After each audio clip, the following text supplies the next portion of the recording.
तपवाने वाले, मेरा दिल भी चमका दे चमकाने वाले, बरसता नहीं देख कर अब्र रहमत, बदम पर भी बरसाने वाले। हज़रात गिरामी बेहतरीन आवाज़ और अंदाज में नात रसूल मकबूल सल्लल्लाहु अलैहि वसल्लम समाअत फरमा रहे थे। अब आइए मैं आपके सामने आज के खुसूसी मुक़र्रर को पेश करूँ। उससे पहले हज़रत की गुलपोशी के लिए मैं हमारे मोइनुद्दीन अशरफी आपको दावत देता हूँ कि साहिब किबला की जो है गुलपोशी करें।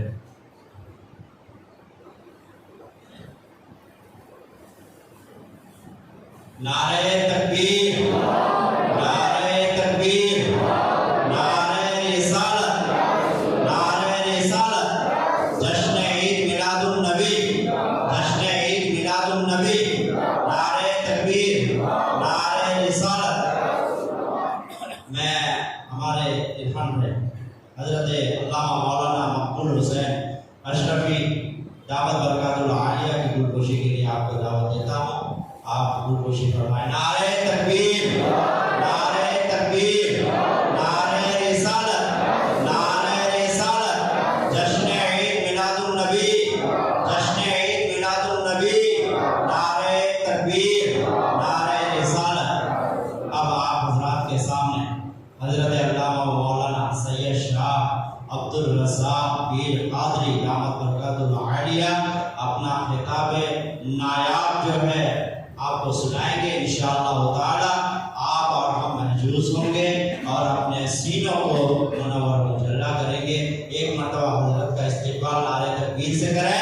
नारे तकबीर, नारे तकबीर, नारे रिसालत, नारे रिसालत, सरकार की आमद, सरकार की आमद, नूर की आमद, नूर की आमद, लजपाल की आमद, लजपाल की आमद, प्यारे की आमद, प्यारे की आमद, मुख्तार की आमद, मुख्तार की आमद, परशी की आमद, परशी की आमद, मक्की की आमद, मक्की की आमद, मदनी की आमद, मदनी की आमद, सरकार की आमद।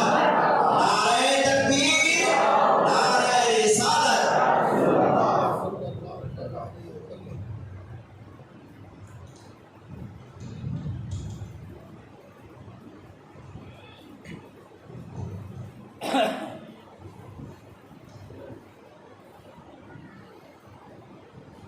अस्सलामु अलैकुम वरहमतुल्लाहि वबरकातुहू।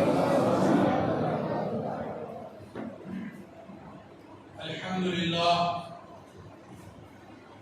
अल्हम्दुलिल्लाह नहमदुहू व नस्तईनुहु व नस्तगफिरुहु व नु'मिनु बिही व नतवक्कलु अलैहि व नऊज़ु बिल्लाहि मिन शुरूरि अंफुसिना व मिन सय्यिआति अअमालिना। वमन यहदिल्लाहु फला मुज़िल्ल लहु व मन युद्लिलहु फला हादिय लहु।